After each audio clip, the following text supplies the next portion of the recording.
I'm Megan. I'm CJ. And I'm Erica. And this is the Her Podcast. All right, today we're sitting down with mother of three, family influencer, Heydy Lopez. We chat all things about building a community from scratch, what it was like becoming a teen mom, the behind the scenes of creating content as a family, and navigating family dynamics and finding the joy in herself again.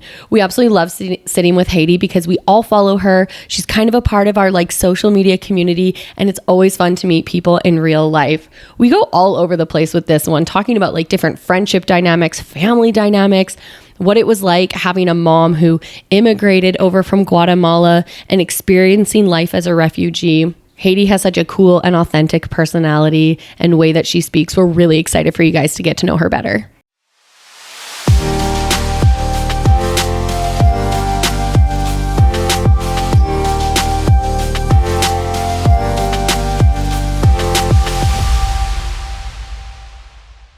So what shows have you seen, Heydy? At the We Stampede? went to go see Russ. Do you know who that is? No. He's like an R&B / rap kind of Oh, yeah? artist. And me and Miguel and Jay went all together. It was so cute. Aww. We went on a parent date with our kid. That's so good. Because how old is Jay now? Is he 50? He's going to be 16 in 2 months. Yeah. So Does it blow your mind that he's the age he is that you were when you had him? I think about that often because it's coming up. And I'm like, I had this conversation with Miguel yesterday. I'm like, how the hell did 16 years go by already? That's insane. Well, and are you whoa, I was a baby? Oh, 100%. I'm like, how the hell did I raise, how did I have a baby at 16 and then continue to raise him until he's at the age I had him? It's just mind blowing to me. And he's a good kid, so he's not getting into any trouble the way I was. I feel like you'd be the kind of mom I would not want to get in trouble with. No, I'm pretty easy. I just, I think it's a lot easier for us to be close because we're so close in age. He's Gen Z, I'm millennial, but the gap is so close that I know trends, and I know music and all that kind of. It's easier for us to connect on that level. Yeah. Plus, I was a single mom for a really long time, so that relationship was already nurtured before me and Miguel started dating, and then had our own children together. So it's always just been me and him. So when did you meet Miguel?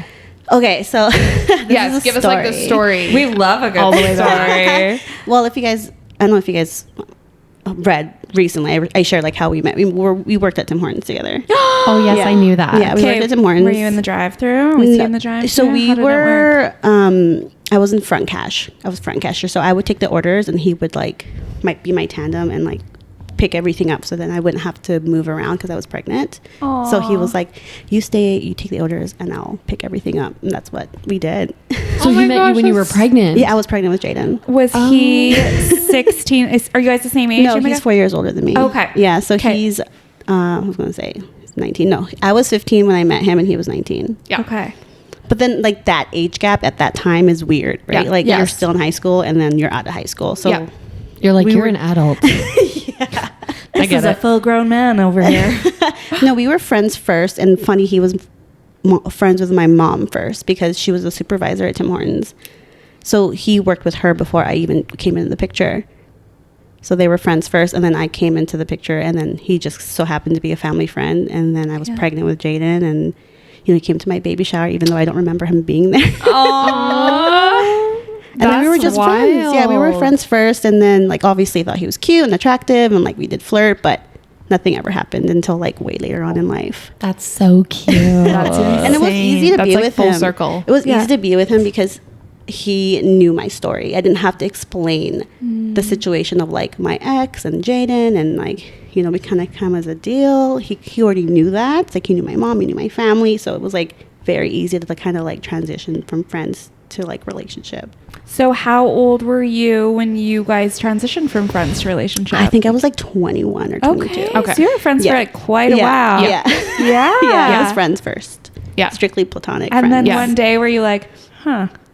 So we actually would always kind of bump into each other random places all the time because he was 4 years older than me. So I was kind of catching up to him. So we would run into on the street or at the club at friend's house. It was really weird. And then I'm stop popping up in my life.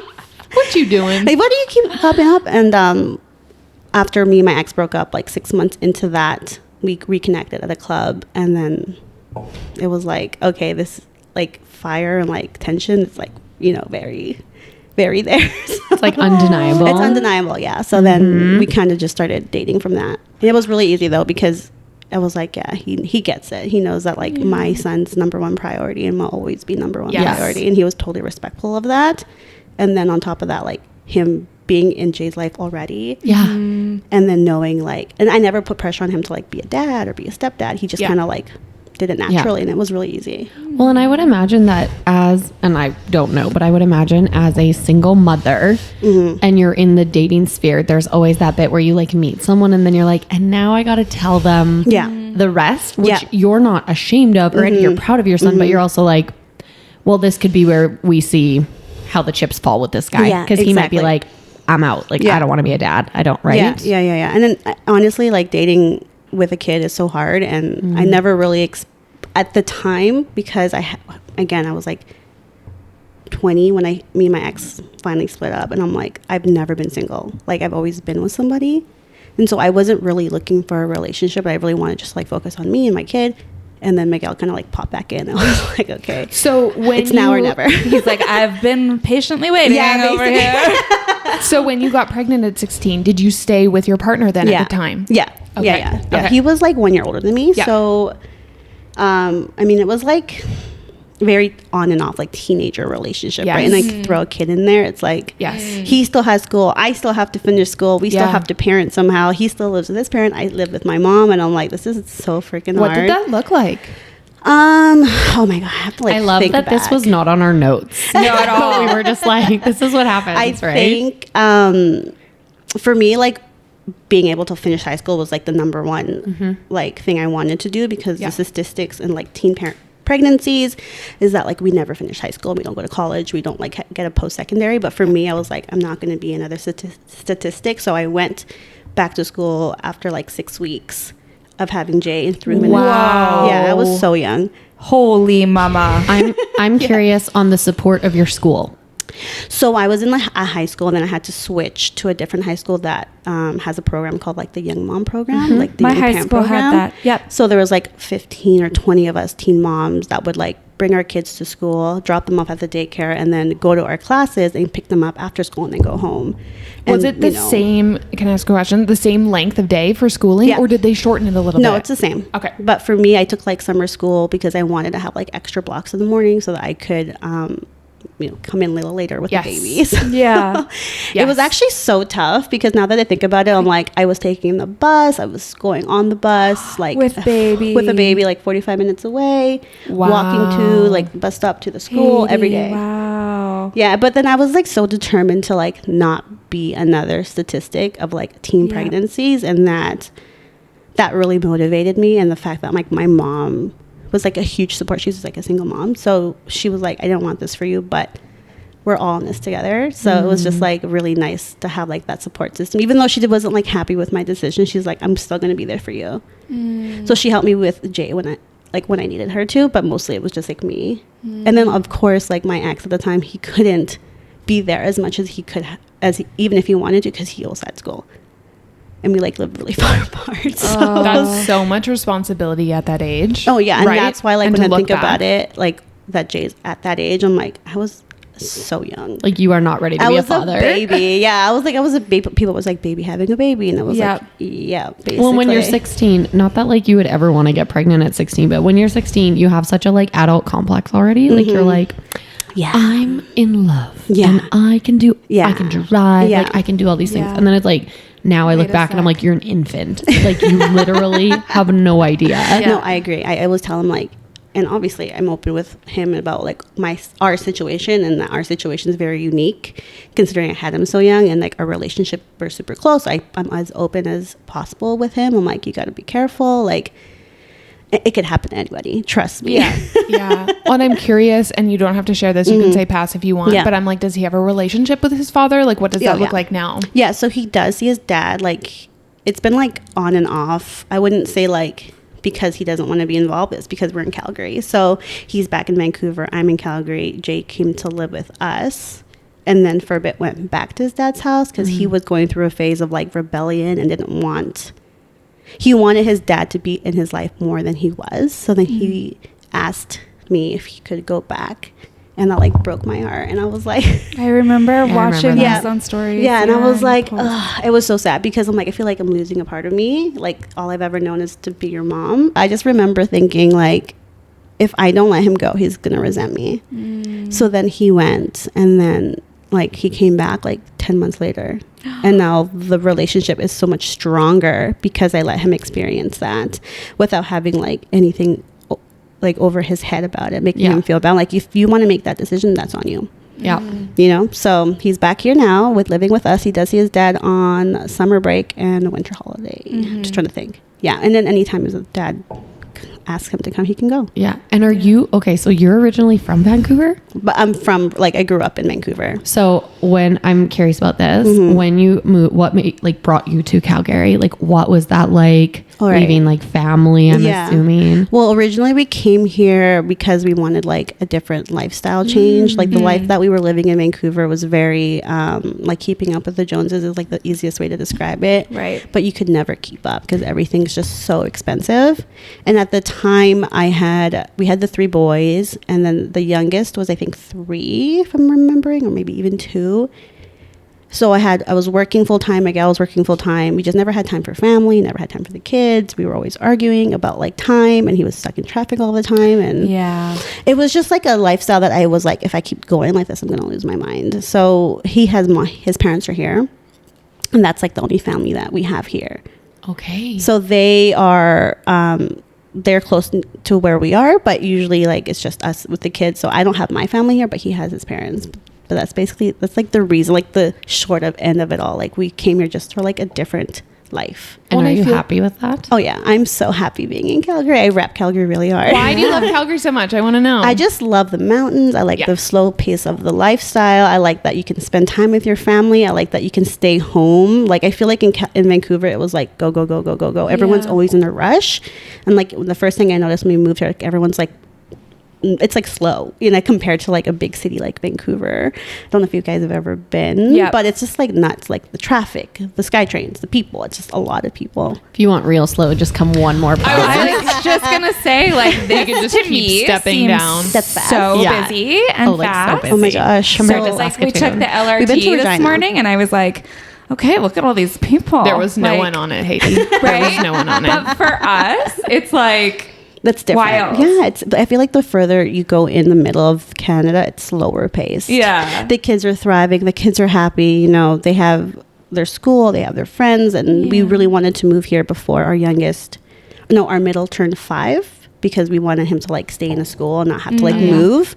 So we did that, and so he's like much more community focused. Yeah, and we live in the Northeast. So where we live is very like multicultural. So it's a lot of like different ethnicities, and that's kind of how I grew up.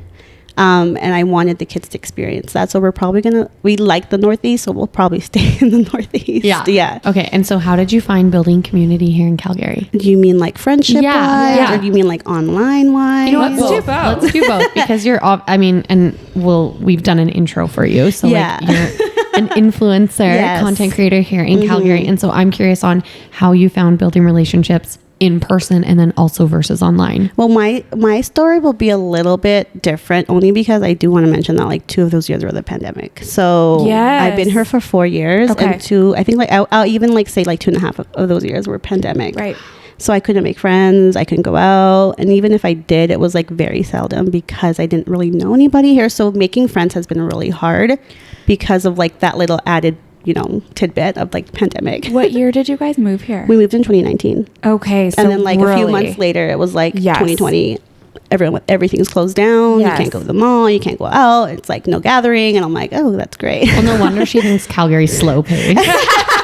Literally, we were all locked inside, and she's like, "This is normal, right?" And we're like, actually, the whole world is doing this. Love this. No, I still think it's slow paced, but I think the last year and a half has been a lot better because I'm able to like meet people in person, and I even opened up not only like my mind, but like my heart to new friendships. And it's really hard to make friends when you're grieving your old past life in like a different city.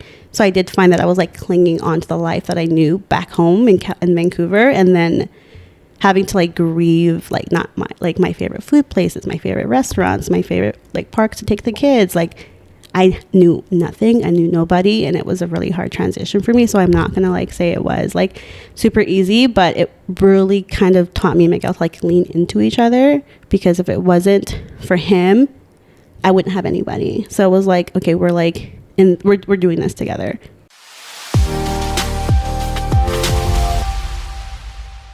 Hey everybody, it's Erica.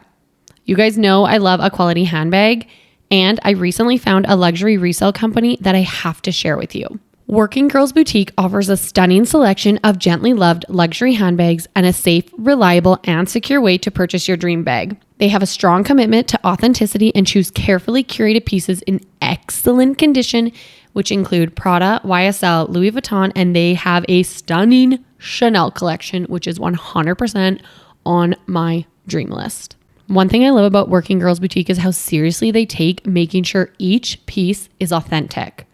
Ensuring authenticity of luxury items is a serious business, and Working Girls Boutique prides themselves on thoroughly checking every item they choose to the highest degree. They even use AI technology so you can feel super secure about the bags you are investing in. Working Girls Boutique also offers a flexible payment plan so you can secure your dream bag without breaking the bank.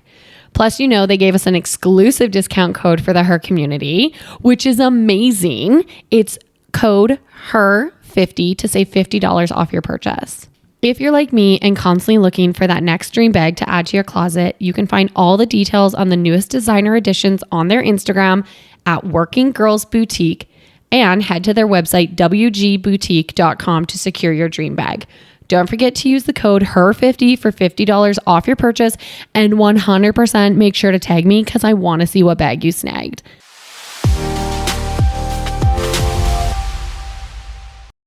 And he had like his parents, yes, but like it's different than like friendships, right? So I will say in person it was really hard. I think it's so important that you touched on grieving your past life. Yeah. Because even though you were really excited and you guys made the decision, like, we want a slower pace, we want a different lifestyle, so you moved, you're still going to miss everything. Oh, yeah. Like, my mom's back there, my sister's there, like, my friends were there, my old life is there. Like, of course I'm excited for the new, but also, like, sad about leaving the old. So I was in that for a really long time. Don't think, like, we give enough credit to, like, you literally said about how much there's just, like, things that are familiar, like food places, knowing what streets to drive down, like, you know what I mean, like how much like peace of mind and just like ease there is from not having to think about those things, and then going to a new city and being like, where do I get this? Right, where is that located? What street am I on? Exactly. Everything was new. Everything was new. Like the environment, the atmosphere, like the neighborhood was new, and it was like, it was really hard. So I will say that in person was really hard, but the last year and a half has been a lot easier for me because I've been able and open to like, I feel like I finally accepted Calgary as home. It took a long time, but I did accept it as home. And then I'm like, okay, let's like look around. What do I like? And what I don't like. And I really love going to the mountains. We go to the mountains all the time. We road trip all the time, like with the truck, go to the lakes. So we don't have an ocean or beach, but we do have lakes and the mountains, and so I'll take that. Yes. Well, it's gorgeous. I've seen you share recently on stories about some of the hardship that you've had in finding friends. Yeah. And I think, so I did share that, and that was like a lot of women in particular resonated with that, because they're like, it's true. It's not even like if you're new to a city, it's just like making friends as an adult is so hard, and then keeping them is even harder, because then we have life in between that. So when I was getting my hair and makeup done today, I was like, where does it stop when you're like childlike wonder? Because my son, like my youngest, will be like, oh, this is my best friend, and they just met at the park like 10 minutes ago. Yeah. But we don't do that, right? We don't go to like a random person like, you want to be my friend? It's like we're safe, right? So with the kids, I'm like, oh yeah, what's his name? I don't know, but he's my best friend for like the next 10 minutes. So for me, it's just been hard, because I know that for me to open up to somebody it takes me a long time to open up, just like somebody to like let them in because of like my childhood and everything. So if I let that person in and then all of a sudden they leave, it's like abandonment trauma. Yeah, like trigger. Well, and we listened to this one podcast and we reference it all the time because we actually did an episode on friendship and friendships in entrepreneurship. And the one, like I think in this episode that we listened to, this different one, she had mentioned that too many people call acquaintances friends. Yeah. And that's where some of the hurt comes from. Yeah. Because if you're calling someone a friend who's actually an acquaintance, then when they leave, it hurts. Yeah. But Yeah. if you were to openly be like, you know what? Because an acquaintance who doesn't spend time with you isn't really a big deal. Like you're like, that's fine. And so I think I've tried to get a little bit more selfish in who I define as friends. And that's not to be exclusive. No. It's actually to be like more inclusive with my inclusive, friends. yeah. And to I be agree. like, if I'm bringing you into this inner circle, it's because I value you Yeah. and I care about you. Yeah. And I'm not just going to throw out friend. Oh yeah, I'm Right? so like picky. I think I said this was like I'm very selective with who I let into my life because of trauma and like triggers and stuff. So if I let you in and I do consider you a friend, and then all of a sudden it's like no more friends, I feel like that's like worse than a breakup because you're like there's no closure. Yes. Right. And like the closure is like the most important part. Like, what did I do? Was it something I did? What did I say? Like, you just don't know. So it's hard. Well, and why are friendships the ones that we don't do? Like, we don't have hard conversations. We just like ghost people. We're Yeah. just like, I don't want to see them anymore. And we like never talk about it. Right. That's so hard. Yeah, it's so hard. So I will say that in-person friends have been really hard for me, but I also like, that's just kind of like my personality. Like, Yeah. I don't just go around calling anybody my friend. I think what's also interesting, and I don't see it with men the same way. Like my husband is friends with all of his high school friends. Now he's a farmer, so he's in his same community. Like I've moved around. I've been like all over the place, different jobs. But I'm like, I really think female friendships are built a lot around shared experiences. Yes. Like even looking back, and I'm like, I was so close with my university friends. And then as soon as we were all done university, it was like, you don't have shared experience anymore. Right? Or new moms. Yeah. You're like so tight with new moms, and all of a sudden your kids start doing different things, or they start getting older, and you're putting your kid in this and it's why, like Nick and I have talked about it before, because at one point I was like, I need to be friends with moms that are my kids' age. Yeah, I agree. And he was like, you're probably going to become friends with moms at soccer. And like Legit. at That's like what happened. at, But like, then it's track. legit what happens because my kids are so much older. Like my youngest will be 6 next Friday. And so a lot of people are just having kids, you know, and I'm 31. Right. So I've been a mom for 16 years, and a lot of the new moms don't have kids around the same age as mine. Yeah. So I find that to be really tough because it's like, what do we do?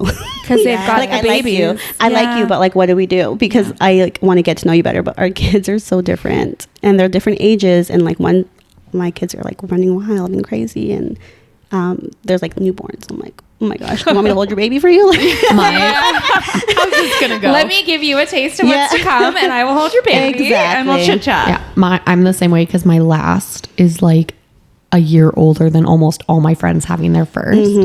And so I was like now I have these 3 kids, right? Mine are 8, 7, and gonna be 5. So I'm like, when we go to these like things, I'm like, sorry, like my kids are way over here. Yeah, my 16-year-old does not want to go to like the play area. It's like, what's this newborn? What's this toddler life? I've even had to laugh because Nick is like, I'm so sick of talking about like sleeping schedules, because he's like, we did that. Yeah. We did Been all there, that. done He's that. like, Yeah. I don't really want to like hear that anymore. Cause Yeah. he's like, and we did it for the most part, like alone, because none of our friends had Yeah. kids. Yeah. Right. So we kind of like went through that season. That's how me and Miguel are. Right? Like, we had our kids like so quick in our relationship. Sorry about that. Very fertile myrtles.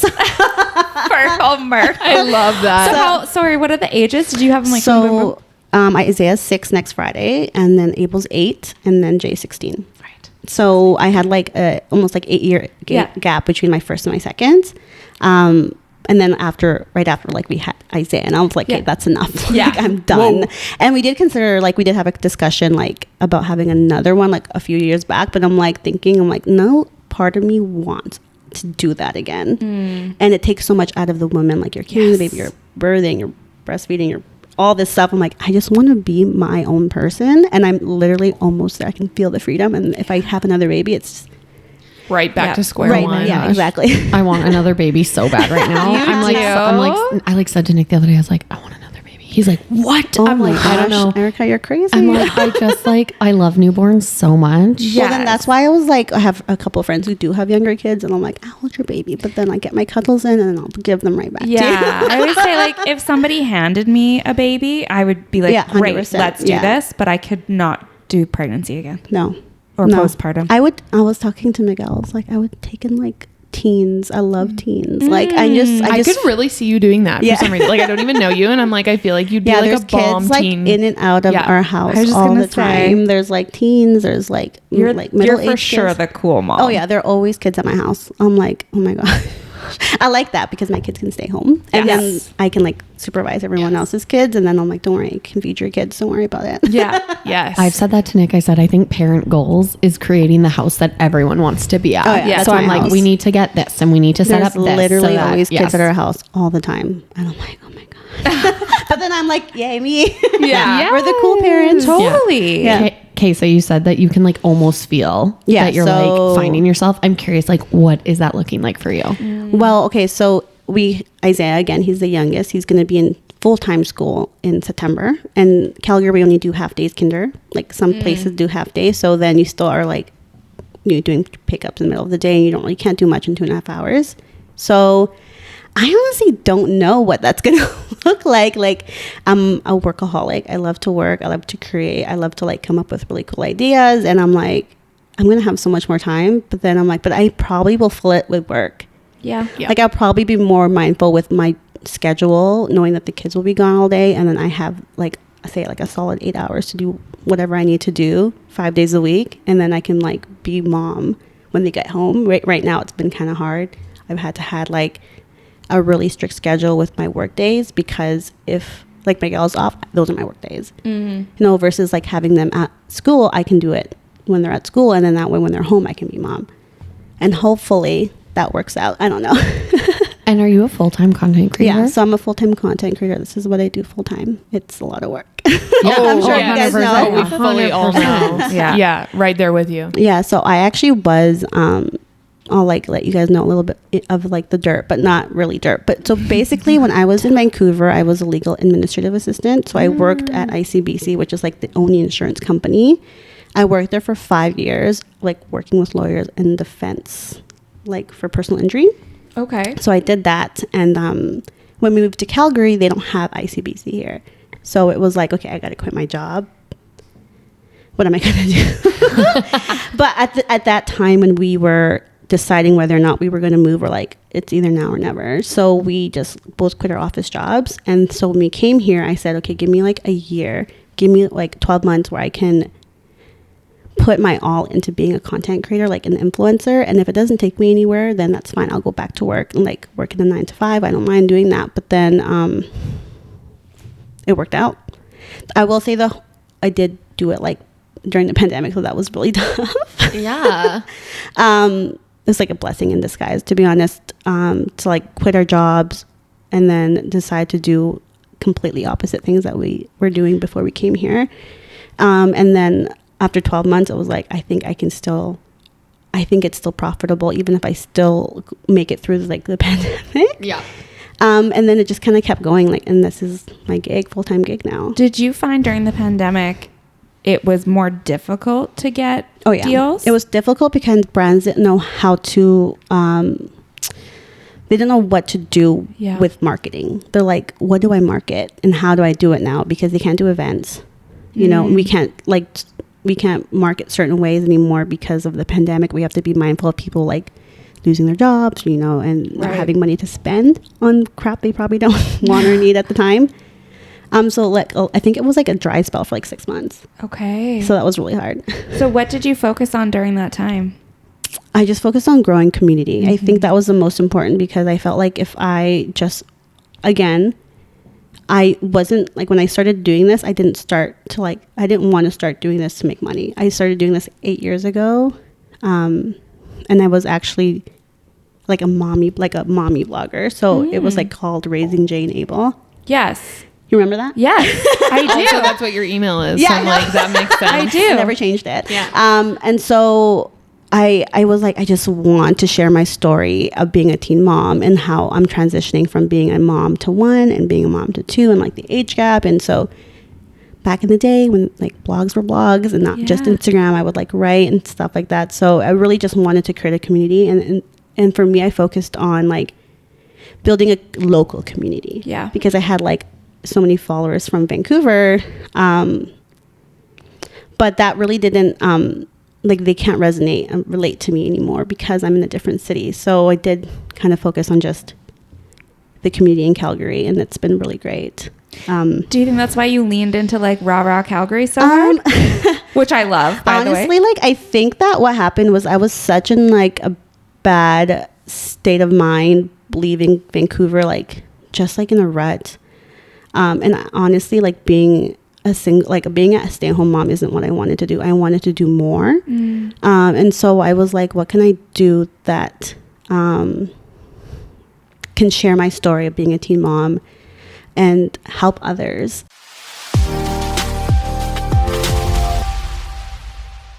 Anyone else out there have a favorite treat that is so special to you, you hide it from your significant other and anyone who might get into it?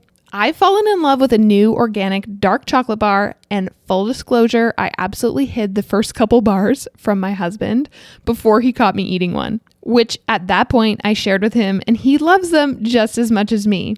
Let me introduce you to the chocolate bar. It's from Cult Chocolate, your new must-have, locally made here in Saskatoon chocolate bars. Cult chocolate bars are made of pure organic dark chocolate loaded with antioxidants, minerals, and healthy fats.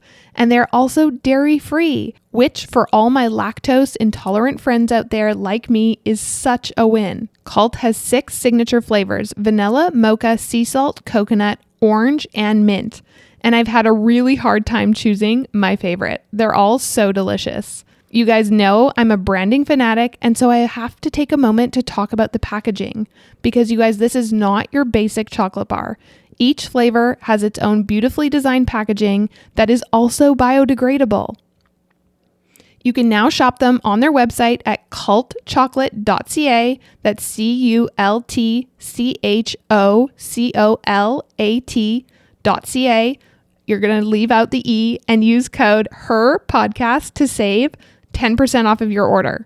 Or if you want to save even more, they offer a chocolate membership, you guys. When you sign up for a Cult monthly subscription, you're going to save 20% while also getting free shipping, a yearly birthday gift, and a free bonus surprise feature bar exclusive to the box. Join the Cult at cultchocolate.ca, where you'll also find a list of local retailers, and find them at Cult Chocolate on Instagram. And remember to use code HERPODCAST to save 10% off of your order.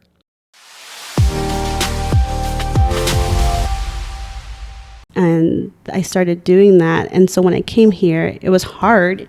Like mentally, it was really hard because like, yeah, you're grieving your old past, but you know, like new things are to come. Mm-hmm. So I'm in a place where I'm like so good, like with myself mentally, that I'm like, I can be like I don't know, I can't really explain. Like I just feel like more at peace in Calgary. So the Heydy Calgary, like the version that people get of Heydy in Calgary is a completely different version of the Heydy that was in Vancouver. So I like that version better. So that's why I'm like rah Calgary, because it helped me be like it just helped me heal more. You like blossomed here is what it sounds like. You like stepped into your own, like in a deep, like peaceful way. Right. It was like exactly like I felt like I wasn't blossoming in Vancouver, and then Calgary helped me, even though there was hard times like the pandemic and all the other stuff. But I just feel like my family even says like the Heydy that we know that left isn't the Heydy that we know now, which is so much happier to be just like whatever, you know. So what was like post Heydy, like pre Heydy, like I was, you know, if you were to describe yourself, very on edge, okay, and very I honestly probably had like postpartum, to be honest. Yep. And I was just like, didn't know who I was other than just being a mom. And I was like, I was just stuck in like a rut of like working and being exhausted and not eating well. And then our relationship was not doing well. And then our family, we never had family time. And I'm like, this sucks. Like, I just feel like we deserve more. So then when we decided to move to Calgary, we just both quit our jobs, and like in a month we were packed up and we left. Yeah. Wow. I love it. Yeah, we just took the leap of faith. I'm like, if it doesn't work out, we can come back. Yeah. But I just was like, and I'm the kind of person, I'm like, no, it's gonna work out. Yeah. Well, it's like yeah, it's risk gonna it. work out. Yeah. And I mean, it was hard, but yeah, I just like, I like to say like the people that, like the Heydy that people see now is so much more nicer and kinder, because I had like a hard time mentally, like just didn't know who I was outside of being a mom. And then like our relationship was like, wasn't doing well. And then my relationship, just like my personal thoughts about myself was just not very good. Mm-hmm. So I'm like, here in Calgary, I just feel more at peace. Yeah. So then the reason why I'm like, yeah, I love Calgary. When people ask me, should I come here? I'm like, 100% you should move to Calgary. If you want a lifestyle change, I'm like, if you want a lifestyle change, if you want more family time, if you want to go like, just figure it out, just come to Calgary. Yeah. Have you had like a lot of pushback from your family or even friends, like with how open you share on social media about like, no, when you're feeling, I don't know, any kind of struggles or anything, when you talk about sometimes family dynamics and things? Yeah. So my family, we're actually like a really tiny group. So it's just the 4 of us. Like my immediate family, it's me and my mom, my sister, my brother. So they're like super supportive. Even if my mom doesn't understand what I do, she's just like, I'm 100% like, will like a picture, but she doesn't even know what I do. And I try to explain to her, and I'm like, influencers, create content, like brands and stuff. She's like, no, I don't get it, girl. She's like, you look so cute in this picture, though. Like. She's like, I love my daughter. Yes, you know. I think the hardest part was getting Miguel on board was probably the hardest part, because at the beginning, I was making nothing. Right. And he didn't understand why I was doing, if it wasn't, like something wasn't coming back. And I'm like, I'm doing it because I love it. And it was like a really good hobby. So my hobby, I don't think he understood the Instagram world. Right. Back in the day, like 8 years ago when I started, it was so different than it is now. And so it was like blogging and like static pictures and like 4x4. It was like a square photo, 1x1. Oh my gosh, I forgot about that. There was no stories. There was no reels. It was a lot. And so he didn't really understand like what I was doing and why I was doing, I think. And then I think once we moved to Calgary, when I actually was like giving it 110% of my time, he understood, because he saw like what could be. Right. And he's like, oh, we got a check in the mail. Yeah, here. exactly. Got it. And I kind of wonder sometimes with influencing, and I'd be interested to hear your take, because when I started, I had no boundaries. So I was like, I'm going to give this a go. And then my like makeup is to run full tilt and have no chill. Yeah. And so I became very like consumed with it, because I was like, I need to give it my all for free right now so I can get like the brand deals. Yeah. And I almost sometimes wonder if some of the struggle that like specifically I would blanket statement, because this is what we're talking about, husbands, is it almost like becomes so consuming. And I'm wondering if you found that in the beginning, that you were like, I maybe had no boundaries, or I was like giving it my all without really communicating what that meant. Well, and you don't like, yes, it's a job, and it's a job. And I think I would absolutely say influencing is a job, but I think in the beginning, a lot of people find themselves working 24/7 with it. Like I was giving it my all, and I was like staying up late, reading how to grow and what to write about and how to be relatable and like what to share. And it was just very all consuming.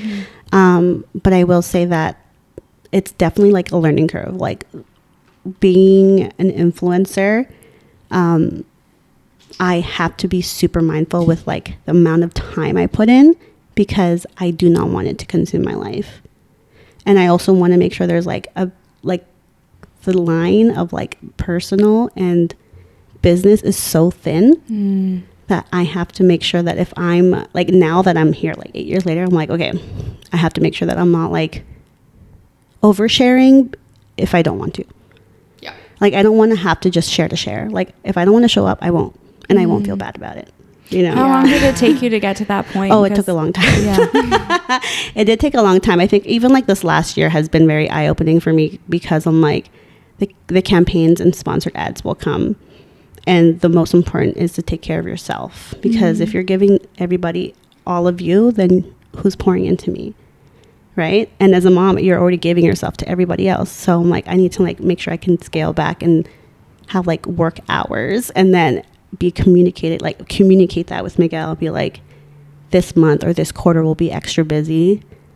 So I'm sorry, but this is gonna, like, Q4, everyone knows Q4 is the busiest season for us. So for 3 months, it's just gonna be work. But then January comes and we'll take a break. Yeah. Well, I'm curious, like, what are some of the things that you do for yourself to make sure that you're refreshed and that you're filling up your own cup? And, you know, especially even like you mentioned, you now know, because you've been in this for 8 years, that certain quarters are more busy than others, right? So I'm like, how do you like prep yourself for busy season and get into that? I wouldn't say I have like any kind of like prep when it comes to Q4, because Q4 just kind of comes really fast at you. Even though you know it's coming every year, it's just like, like I already have campaigns for back to school, and it's like, school just ended. You know, like we have to constantly think a few months ahead, right? But now that the kids are older, I think it's a lot easier for me to be able to like have me time, because I don't feel guilty leaving them anymore. I'm like, bye, I'm seeing you guys tomorrow morning, you know, like. I will say, like, I do like a daily movement. So like working out, it really helps me with my mental state and like endorphins. Like just doing something for myself and for my body. I do take breaks. Like I go to watch movies by myself, go to the mall by myself, go to dinner by myself, just like escape. Because sometimes I feel like I'm so overwhelmed with my own thoughts that like I just need to like sit either in silence, eating dinner by myself, and not like a food that like I didn't have to prepare the food, or watch a movie where I can like zone out. And I just, again, I feel like that just so happened to be like the last year and a bit that I started doing that, because I'm like, oh my God, like I don't just want to be, I just don't want to be a mom, you know, like just a mom is not something that I want to be. I want to be more. And I think like the driving factor of that is because I grew up in such like poverty that if I don't give my all to what I do, then that directly affects my family. And when it comes to my family, I don't play. So it's just like it's like a motivating factor for me, but I do take breaks and stuff. But then when I'm in the break, I'm like, oh my God, I should be doing more. How do you struggle, like, let me rephrase that. How do you navigate that, you know, releasing that guilt, I'll say, because you're like, I need this, I'm doing something for myself. But then it's like, oh, what if I had used this time to do X, Y, Z? Like, how do you navigate that internally? I just try to like, it's really hard, but like, I just try to balance, and it's hard to balance. And honestly, like having a supportive partner, understanding like that I have like my ebb and flows of life, and that sometimes mean that like what I do doesn't have to include him and doesn't have to include my family, and it just has to be something for me. He's very supportive of like me just having a mental health day, or like making my hair done, getting my makeup done, or hanging out with friends. Like he's like, yeah, go, like you need that, because he knows I work so hard for the family and for only the family, that he's like, you need something for yourself. So he is the one that's like, okay, go. Like I can tell you need like a little break from the kids. I'm like, yeah, that's true. So just having a supportive partner has been really helpful.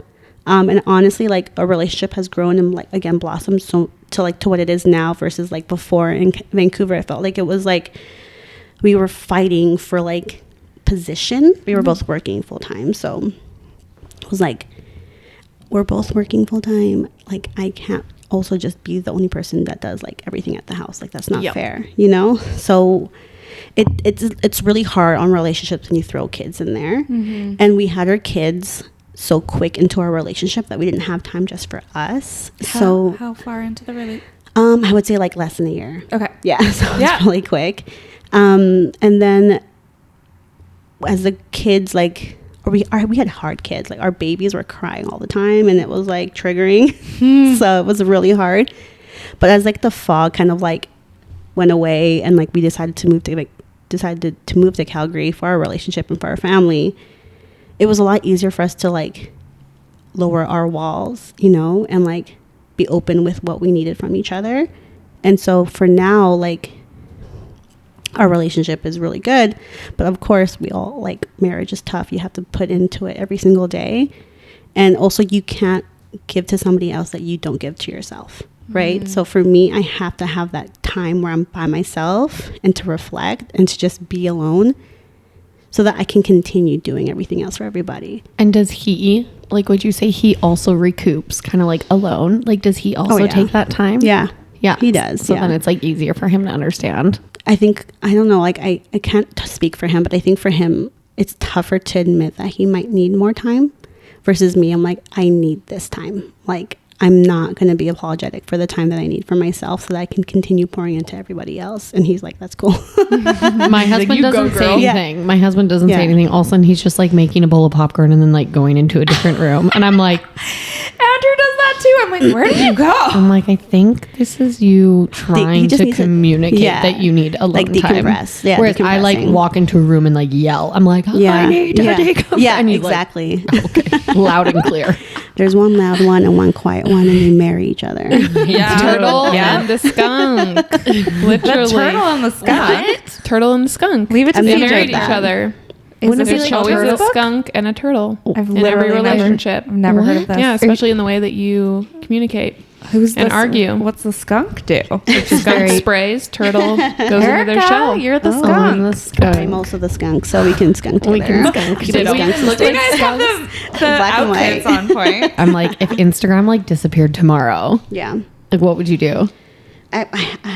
You know what? It's funny because I ask myself that question all the time, and I would be so okay with doing something else. Like I'd be okay with like working at the mall, helping women with like a retail store and like making them feel confident. Do you think content creation has a ticking an expiry date? Sorry, not as a whole. I mean, as individuals. Do you think like individually, like age wise? Well, just in general, like the burnout, my kids have now outgrown. Like I'm not getting family campaigns anymore because my kids are not like family. Like that's a great question. Like, and those are I kind of wonder. I ask myself all the time because I'm not naive. I know that like Instagram could be gone tomorrow, and I'm okay with that. Like the thing that I try is like I just like, you know what, I am still the same person I am online and offline. So like not having that platform, fine, I can do something else. It's fine with me. And I've always been like that. Like, of course, I would love to like stay on Instagram for as long as I can, but I know that eventually it's not going to be my thing. And that's okay. Like, I want to be able to like continue to grow as a person and as a mom and as a friend. And if I can provide, you know, help with other people, then I would do that. But I don't think like I actually have to ask myself this often. Like, I don't think I would ever go back to like a 9-to-5 because I've seen the freedom I have been given. So like for me, I'm like, there's always different ways to make money. It doesn't just have to be on Instagram, right? So with that mindset, I'm like, I'll hustle and do something else, you know, like it's always about my family. For me, that's like the motivation for me is like family and then the kids, making sure that they don't have to go through with what I went through as a child, and whatever that means that I need to do, then I'll do it. And if my content has to change, say my kids, like you said, age out, then there's a lot of women who are also around the same age I will be. Agreed. Right? Yeah. So there's always somebody that you can talk to and like help. Well, that's such a beautiful outlook because I think a lot of people just like cling to things, right? Like too tightly and are just like scared. Which is totally fair, right? Fair, you know, because I think we all probably have fears about certain things, but it's a very refreshing perspective to just hear like, you know, I'm okay with what comes. Yeah, you I'm okay with it. And your core values don't change, right? Like you said, family, hard work. And so you're like, that could be in this aspect or it could be in this aspect and that's fine. And that's fine. And I think I kind of like want to tie it back with like, again, with how I was raised by my single mom. And she came to this country. She's an immigrant. She's from Guatemala. That's where I was born. As a refugee, she came to a new country, no family, didn't know the language, but she figured it out for her kids. And like, if she could do that for us to give us a leg up, then I can do whatever I need to do for my kids and, you know, give them a leg up. Like there's nothing stopping me from doing something else. You know, I will do something else if I have to, but in the meantime, I'm going to enjoy this. Yeah. I love that. And I get that sometimes too. People are like, someone asked me the other day, I did like a Ask Me Anything stories. Okay. And someone was like, can you share with us your 10-year plan? And I was like, excuse me? I was like, absolutely not. I'm like, I have no idea what I'll be doing in 10 years. Like, I'm very open to like, if I'm doing this, great.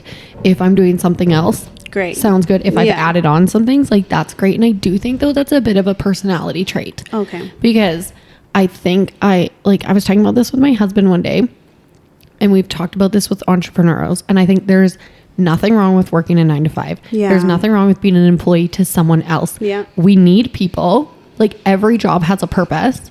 And I think there are some people who are hardwired to be like, I want to go to work. And I want to clock out at the end. Cool. And I'm cool to get my benefits. Yeah. And I want like a pension. And I'm like, that's amazing. And that's probably your personality. Yeah. I'm not that personality. Yeah. I'm like, well, maybe next year I'll launch another business, or maybe in 4 years we'll pack up whatever, you know, like I'm just so open to seeing where life goes. Yeah. In like that's a really cool way. Yeah. That's how I feel. I feel like, again, like the core, like my core values of like family and making sure that we kind of set roots in Canada is so important to me, because my mom tried her best as like a single mom of 3.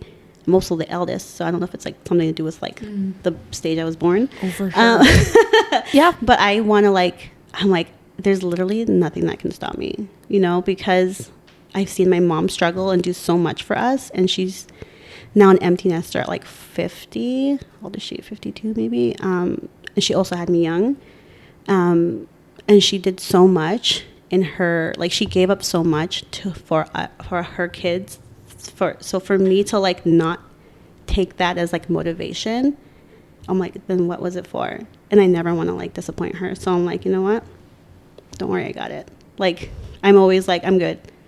And then she's like, you need to take time for yourself. I'm like, I know. Like, I'm trying, Mom. I'm trying. No, but she's kind of like, I think like the motivating, she's kind of like the person that I look up to the most, is because she's like influenced me, and like I'm the influencer, right? But she's influenced me in such a way that it's changed who I am, and like kind of like hardwired like my work ethic and my family and like my beliefs and my values, that I'm like, if she can do that, I can do it, and it's gonna be great.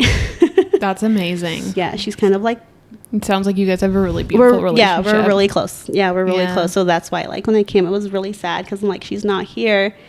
But she's here as much as she can be, but she knows that. She's like the person I call if I need like a pep talk, or she's the person I call if I need to vent, and she kind of like brings me back to life, and like humbles me a little bit. Like, she's like, okay, this is what you've done, this is what you've gone through, don't let like something like this be the thing that like makes you explode. You know? And so that's why I feel like my story, like being a teen mom, like being an immigrant, being like a refugee, growing up in poverty, like, it's not like, I know there's a lot of people that have gone through that, but I choose to share that because I'm like, I can be hopefully some like an inspiration for somebody else going through the same thing, especially when it comes like the young mom. I still see myself as that, and sometimes it's like hard for me to like be like, damn, like I did that, I went through that, and I'm like have grown through that, but there's still something in me that I'm like, damn, like I can't believe I fucking did that at like 16. Yeah. Like, I can't believe I did all that, have gone through all that. So that's why, again, like personality, I'm like, if I can get through all this hard shit that I went through in my young adult life, hopefully like my 30s and 40s, like it's easy. Are a breeze. Yeah. You're like, just chilling me up. Yeah, exactly. I'm like, girl. We were talking about this last night actually before bed, and we were talking about like when you go through wild times or hard times when you're younger, and then you're like, okay, I've learned all the lessons. Yeah, so now and like, yes, life will always be teaching you, I'm not saying, but I'm like, we go through all those hard lessons at the time, and then we can like look back now and as 30s and 40-year-olds be like, okay, I feel like secure, I feel good, I like know who I am, and life will always hit you, but like I know how I can handle it now. You can persevere. Yeah. Right. Yeah. No, yeah. I think that's like such a good way to like have like the mindset to have that, because I'm like, something is always going to happen. Yeah, absolutely. No, we've really enjoyed our conversation with you today, Heydy. We're getting close to coming to a close, but we have a question that we ask all of our listeners. Okay. Yes, and that is, what is the best piece of advice you've ever been given, or one that you love to give? I think I did remember that question, and I think I was like, what would I say? And I was like thinking to myself, and I think that reminding yourself of like being just you is enough, because for me, I'm like, there's no other me, right? And if I want to show up on Instagram as just authentically me, I just gotta just be you. Like when people ask me, like, how do I start growing an Instagram? I'm like, just start posting. I don't know what to post. Just post what you like. Like, it's just be you. Like, your voice matters. And I think when it comes to, again, Instagram, I think just being you is enough. And just allowing yourself to not fall into, like, you know, the depths of, like, despair of, like, comparing. I think just be you. You're enough. I love That's it. so I think nice. that's really simple and basic and something we need to be reminded of Oh, yeah. over and over, I think. But I'm not basic. Just remember. No, remember that. girl, you're not basic. Basic advice from a not basic girl. From the Not Basic Girl. Can you tell our community, if they don't already follow you, where they can find you and how they can connect with you? Well, you can find me on Instagram. It's Heydy Lopez _ because someone else took the Heydy Lopez away from me. So, Oh no. so there's like a Heydy Lopez account, but she never posts. What a tragic, like, I you're, like, know. you're not even using it. I Hand know. it over. Yeah, and then I guess that's it. I mean, I do have TikTok, but I don't post on that. So I wouldn't recommend, and I'm not on Threads. Great. Just Instagram, Heydy Lopez, and I do have a blog, but I never post. Join her on Instagram. How am I an Instagram? How am I an influencer? Honestly, I never post anything. That's the way to do it. I think you got it figured out. Yeah. Well, thank you guys. Thank you so much for having me. I really appreciate it. Thank you so much. Thank you. Thank you, everyone, for joining us on this episode of the Her Podcast. If you want to follow along with us, you can find us on Instagram and TikTok at its.her.podcast. We can't wait to see you there. Bye. Adios.